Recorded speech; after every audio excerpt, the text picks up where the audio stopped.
Assalamualaikum warahmatullahi wabarakatuh. Selamat pagi, selamat siang, dan selamat malam, Pak Hian, Pak Gede, dan teman-teman semua. Kami dari kelompok 17 akan menjelaskan instalasi dan konfigurasi Apache CloudStack Private Cloud.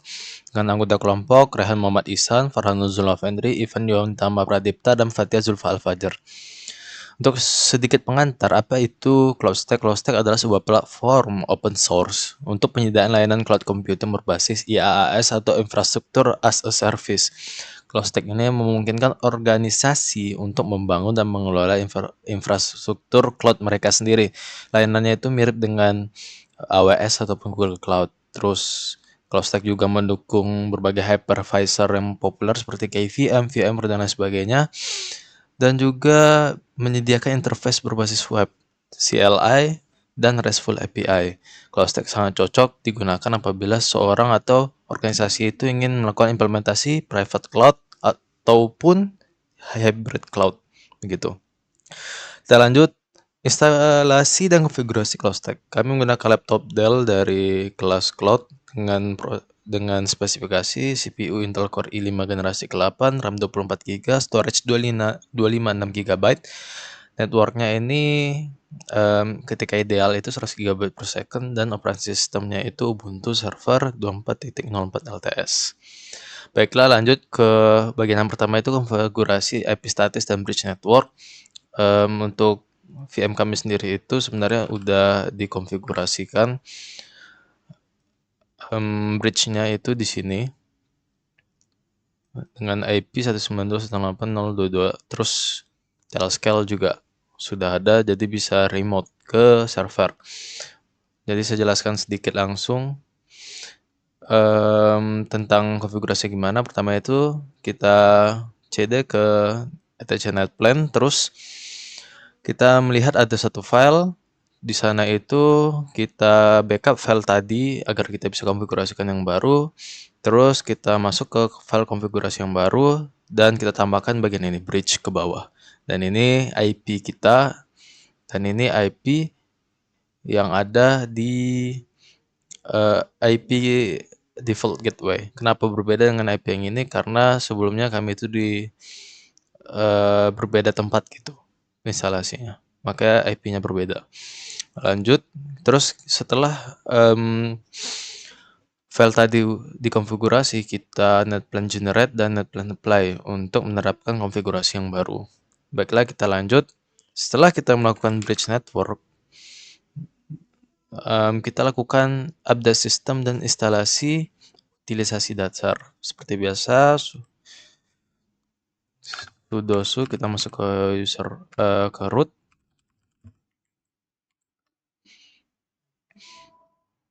Oke, passwordnya salah. Oke, masuk.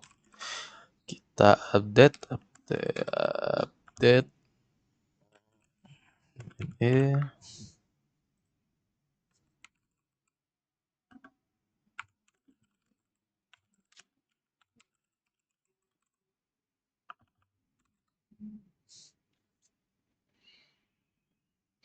Oke, yes. Terus kita apt upgrade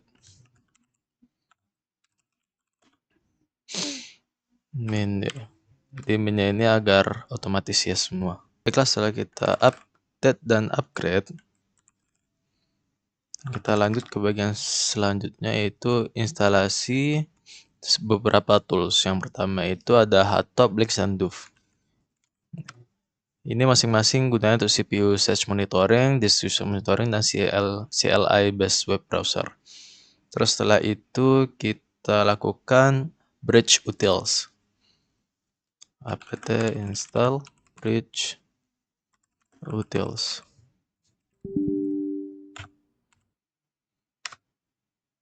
Oke, sudah. Fungsinya itu untuk mengelola bridge jaringan seperti CloudBR 0 yang telah dikonfigurasikan sebelumnya melalui NetPlan. Oke, kita lanjut ke instalasi tools tambahan. Ada OpenNTD, OpenSSH Server, sudo vim tar, dan lain sebagainya. Fungsinya itu masing-masing. OpenNTD itu sinkronisasi waktu server, OpenSSH untuk SSH, sudo itu perintah administratif, yang dapat dijalankan oleh user non-root jika diperlukan. Terus Vim itu editor teks yang bagus. Terus Star itu gunanya untuk ekstrak dan membuat file arsip gitu. Lanjut kita ke konfigurasi waktu dan zona server. Untuk bagian kami sendiri itu udah diperbaiki gitu. Bagian ini, jadi kami lihatkan saja. Dari waktu Jakarta. Tapi saya beritahu bagaimana caranya. Kita pertama itu lihat daftar time zone dan nanti bakal ada Asia Jakarta. Terus kita set time zone-nya ke Asia Jakarta. Terus konfigurasi sinkronisasi waktu NTP. Sebenarnya tadi kita kan udah install OpenTD, tapi untuk klien dari NTP itu kita akan menggunakan sistem di timesyncd. Pertama itu kita edit konfigurasi file timesyncd.conf. Terus kita instalasi sistem di timesyncd.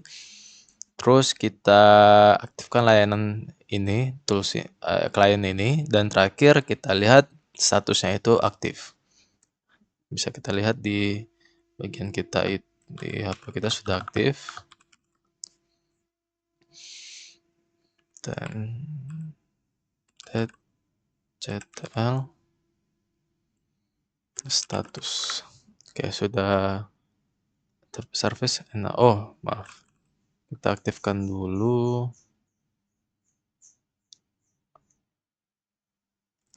Sudo system ctl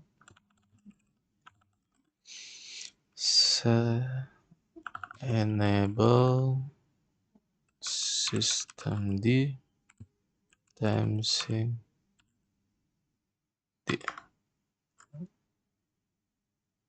Oh, belum ada. Nanti kita install ulang.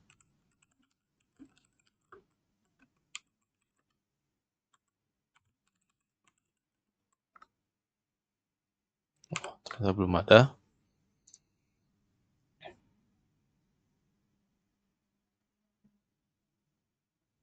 Terus sudah kita jalankan yang tadi, kita enable, kemudian kita start. Oke, kita bisa lihat statusnya. Sudah aktif NTP service-nya. Lanjut kita ke konfigurasi akses root SSH begitu. Pertama itu, sebelum itu kita install Intel Microcode. Fungsinya itu untuk optimalisasi prosesor Intel gitu. Terus kita buat password root, kita ganti kita masukkan password, lagi. Oke, sudah membuat password. Terus kita konfigurasikan dengan set untuk private login. Yes, ini sudah saya konfigurasikan sebelumnya. Kita bisa cek nanti di nano etc ssh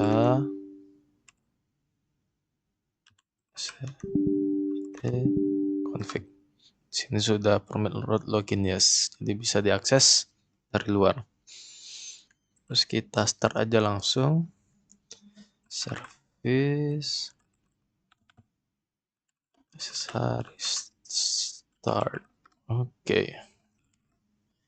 Baiklah, lanjut kita ke instalasi, kita import repository CloudStack. Kita sudah di root ya. Kita lanjut aja ke make directory keyrings.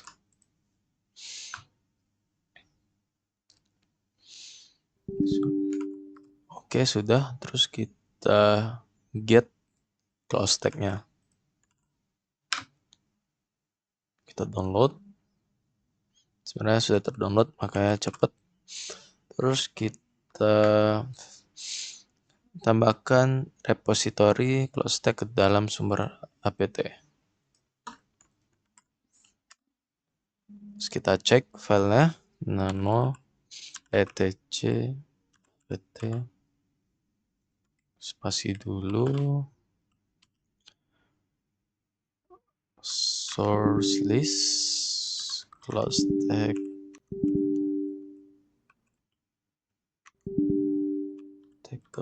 list kosong nano etc apt source list.d, sorry, ini ada yang kurang. Nah, sudah ada bagian itu. Jadi yang awalnya itu adalah oke, sudah ada ini. Baiklah, kita lanjut. Sebentar. Sudah ada tadi ini ya. Kita lanjut ke instalasi dan konfigurasi MySQL. Yang itu tadi dalam file ini fungsinya itu entry repository apt yang digunakan untuk menambahkan sumber paket CloudStack dari ShapeBlue dengan validasi keamanan menggunakan kunci GPG gitu. Terus kita update dulu. Get update.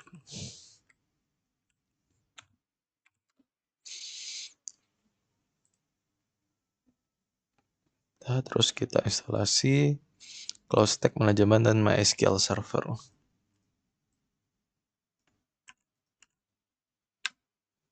Karena sudah diinstalasi, ini cukup lama ya, sekitar 2 GB file. Jadi karena kita udah download, jadi cepet. Lanjut, kita konfigurasi MySQL Server. Terus kita tambahkan ini di dalamnya. Setelah ditambahkan, kita lanjutkan dengan menjalankan MySQL.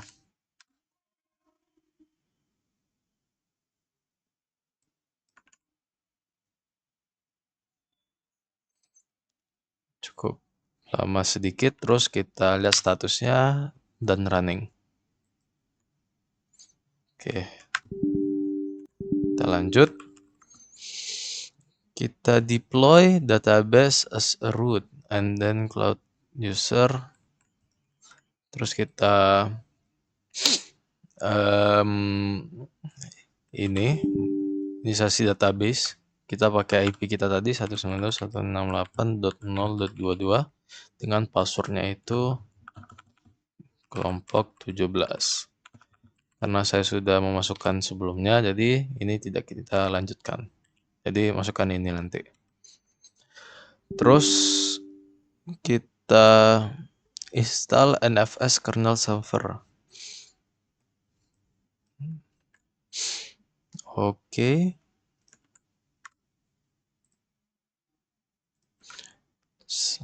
Selanjutnya kita masukkan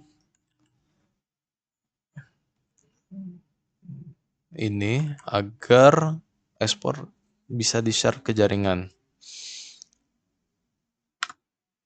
Oke, sudah. Jadi FYI, fungsi dari NFS kernel itu digunakan untuk agar sistem itu bisa berbagi direktori gitu, antar VM gitu di dalam server melalui jaringan, serta kuota itu fungsinya itu mengelola batas penggunaan disk per pengguna atau grup.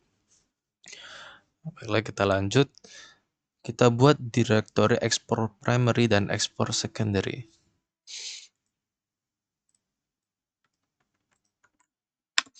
Oke, terakhir ini.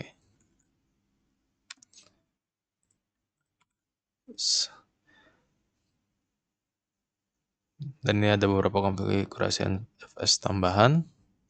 Jadi fungsi dari ekspor fs-a ini untuk mengekspor semua direktori yang didefinisikan dalam file konfigurasi sehingga bisa diakses oleh klien NFS gitu. Mari kita lanjut. Ini kita tambahkan ini karena agar tidak terjadi duplikasi, ini sudah saya lakukan. Terus ini, setelah itu yang ini, setelah itu yang ini, setelah itu yang ini, konfigurasi tambahnya ya.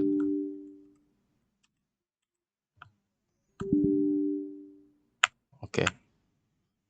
Setelah itu semua ditambahkan, kita restart.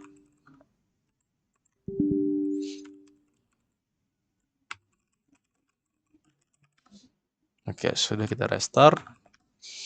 Kita konfigurasi dan instalasi agen VM. Kita masuk ke sini. Kita instalasi dulu.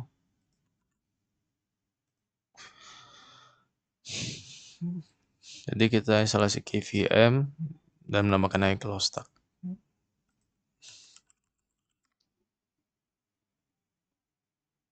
Jadi fungsinya itu untuk menjadikan mesin sebagai host virtualisasi berbasis VM yang dapat dikendalikan oleh CloudStack gitu, melalui CloudStack Agent. Terus setelah itu kita change some line di dalam beberapa file konfigurasi. Yang pertama itu ini,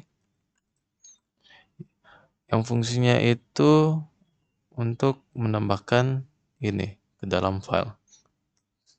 Kita udah nambahin sebenarnya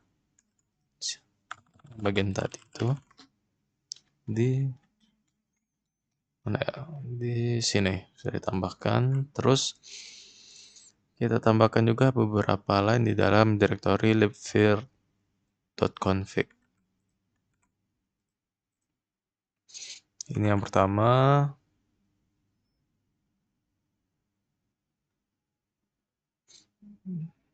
Terus oh iya, sebelumnya itu kita tambahkan juga yang ini dalam file libvirt. Terus kita ulangi lagi tadi, ini yang pertama, kita tambahkan line ini. Terus kita tambahkan line yang ini. Dan kita tambahkan ini. Kita tambahkan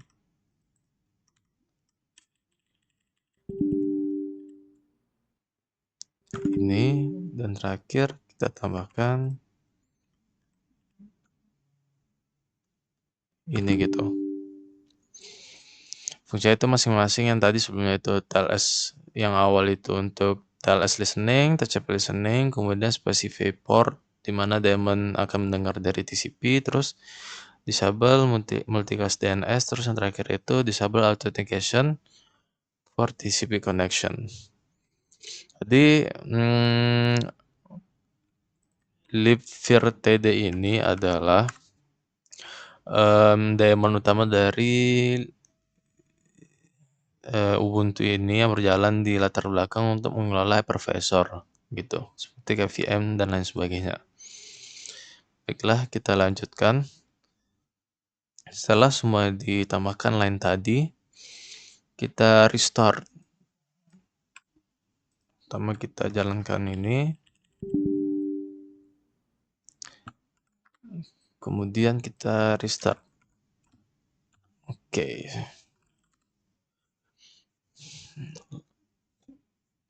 Kita lanjutkan ke bagian ini.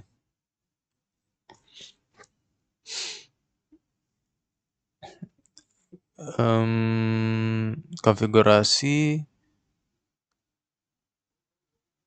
mana ya? Oh ini. Nonaktifkan pemrosesan paket bridge oleh tables agar lalu lintas jaringan antar VM atau antar bridge nggak diblokir tanpa sengaja oleh firewall Linux. Pertama itu ini. Bukan. Pertama itu ini. Kemudian itu ini. Lanjut. Ini ada duplikasi jadi ya. Karena sudah beberapa kali. Tapi kita lihatkan saja. Selanjutnya kita install UID.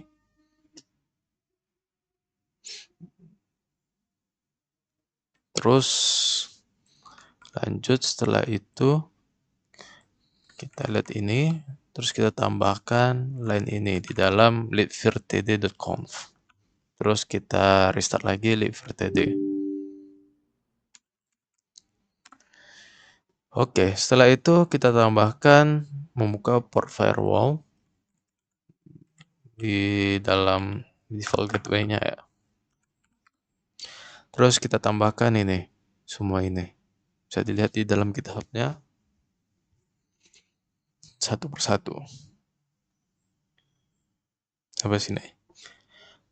Fungsinya itu masing-masing port 111 port RPC, 2049 itu NFS, terus port internal NFS dan kuota, 80 untuk akses web UI Cloud Stack, terus beberapa port ini untuk manajemen service Cloud Stack, ini untuk koneksi TCP ke Livevirt, dan terakhir itu proxy Squid.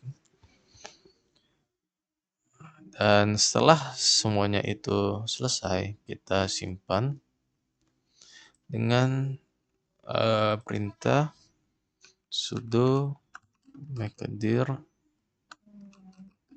minp tc iptables. Terus setelah itu kita bisa cek, kita save di dalamnya itu ke dalam ini gitu.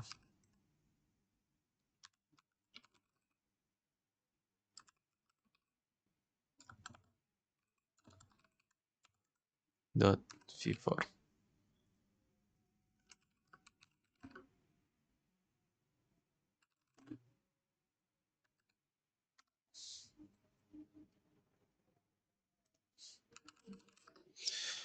Oke, lanjut.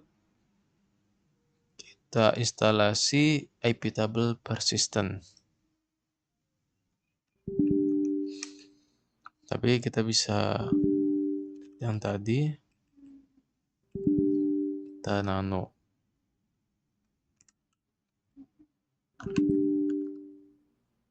Ini sudah ditambahkan firewall tadi. Oke, lanjut. Ke bagian ini kita install iptable persistent. Oke.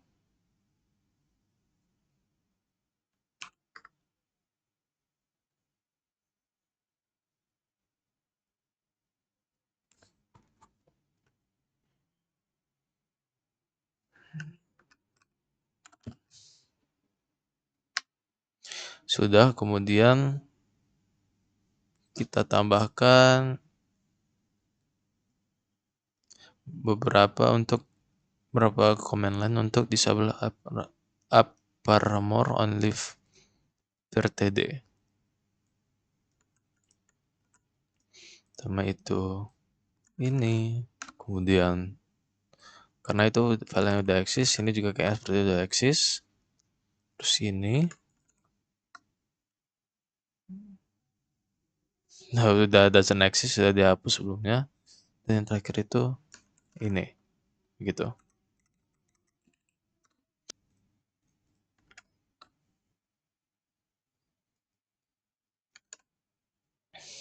Terus ini untuk melihat dan running. Kita langsung buka saja Telescale-nya. Dan itu dengan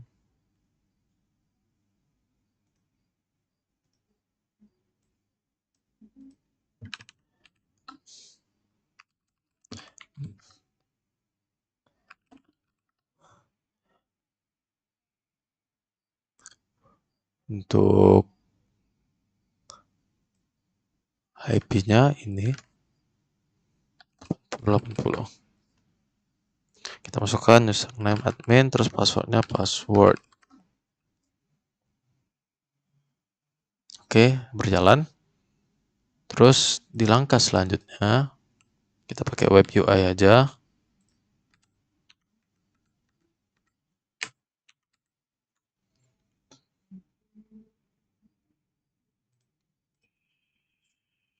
Kita pakai web UI aja.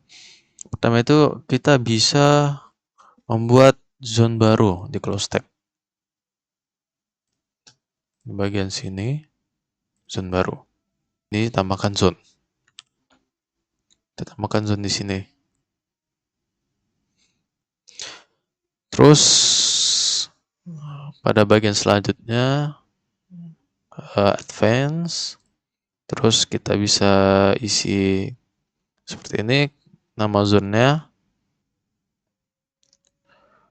kelompok 17 zone.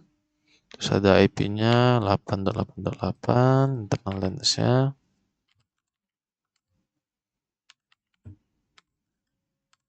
Hypervisornya KVM. Dan S-nya itu 92, dan S1-nya itu ini. Oke, lanjut. Trafficnya itu kita pakai Pixel Network 1, terus kita masukkan gateway 192.168.106.1, terus dengan netmasknya ini, terus start IP-nya ini, NIP-nya ini. Kita add dulu, next. Terus port name-nya itu kelompok 17 underscore port. Terus reserve-nya itu 192. Udah saya simpan tadi. Terus ini netmasknya. Kemudian start IP-nya itu 106.211 sampai 220.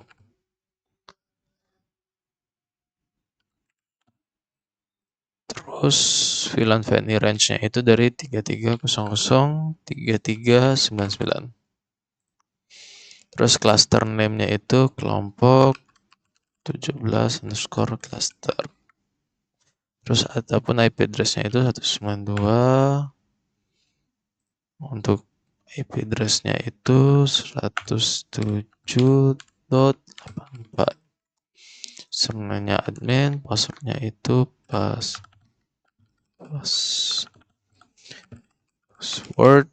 ini admin. Next, namanya itu untuk primary storage-nya kelompok 17 underscore prim store. Zone-nya itu zone, protokolnya itu pakai NFS, servernya itu kita pakai IP tadi, terus path-nya itu export primary seperti yang sudah dibuat sebelumnya, default primary. Lanjut, provider kita pakai NFS, terus kelompok 712 store untuk secondary store dengan IP ini, terus for secondary. Setelah semuanya dibuat, launch zone. Kita launch zone-nya. Di sini sudah ada zone yang ada. Terus kita juga bisa mengatur menambahkan ISO template di sini. Di bagian kita bisa menambahkan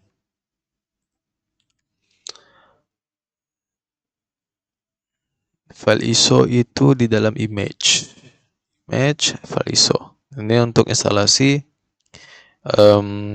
OS di dalam VM-nya. Terus kita juga bisa konfigurasi firewall di sini di bagian ini. Contohnya itu ada di sini firewall.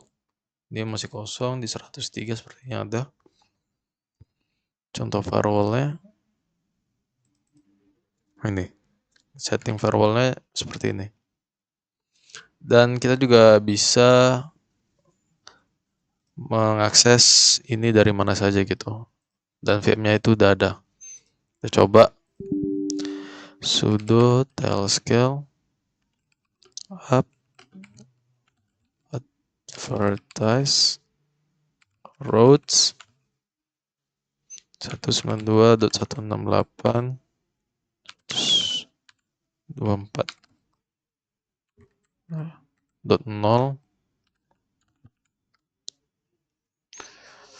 Terus yang terakhir kita juga bisa menjalankan VM melalui konsol, bisa diakses dari mana saja dengan ini. Kita buka salah satu VM, terus kita bisa akses dari web konsol. Gitu. Jadi sudah bisa akses VM yang ada di CloudStack melalui web konsol. Sekian dari kelompok kami. Terima kasih. Assalamualaikum warahmatullahi wabarakatuh.